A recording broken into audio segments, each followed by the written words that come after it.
Dear friends, ఇప్పుడే morning వాక్కి వెళ్ళి వచ్చాను. ఆరోగ్యమే మహాభాగ్యము అని మనకి ఎలిమెంటరీ ఎడ్యుకేషన్లోనే మన ఉపాధ్యాయులు తెలియజేస్తున్నారు.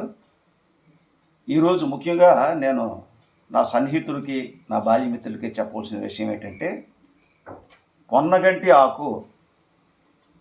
ఇది చాలా ఏరియాల్లో ఎంతవరకు వాడటం లేదు, చాలామందికి తెలియదు. ఇదిగో ఇది ఇలా కట్ చేసుకొని ఈ ఆకుల్ని ఇలా తీసి ఇలా ఏరుకుంటూ ఈ కాండాన్ని ఇలా పక్కన పడేస్తారన్నమాట. ఇది చెరువు గట్టుల్లోన, బట్టి గట్టుల్లోన విరవిగా దొరికే మొక్క. ప్రకృతి సిద్ధంగా పండిన ఆకండి ఇది. ఇన్నాళ్ళు వీటిని గడ్డి మొక్కల్లా, పిచ్చి మొక్కల్లా పట్టించుకునేవారు కాదు. ఇప్పుడైతే దీన్ని పొలాల్లో సాగు చేసుకోవడం జరుగుతుంది. ఒక్కొక్కప్పుడు దొరకదండి. ఇది వాడటం వలన కంటి చూపు మెరుగవుతుందని,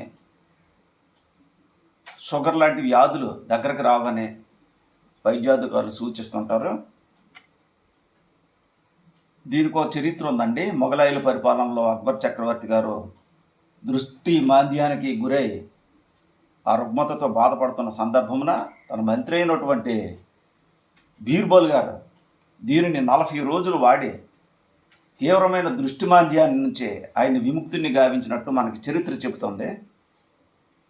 కాబట్టి ఈ విధంగా మీరు దొరికినంత వరకు దీనిని వాడితే చాలా మంచిది. ఆరోగ్యమే మహాభాగ్యం అని మన పెద్దలు చెప్పినట్టు ఖరీదైన ప్రతిదీ విలువైనది కాదు.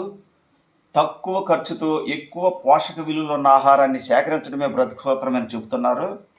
ఇదిగోండి, ఇదంతా ఒక 20 రూపీస్ వస్తే దొరికిందండి. 20 రూపీస్ చాలా టేస్టీగా ఉంటుందండి.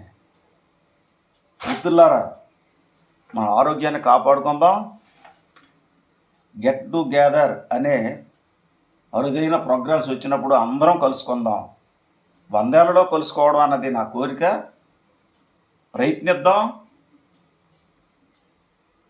తదుపరిది దైవ చిత్తం. హాయిగా బ్రతుకుదాం, ఆనందంగా బ్రతుకుదాం, ఆరోగ్యంగా బ్రతుకుదాం. Thank you friends.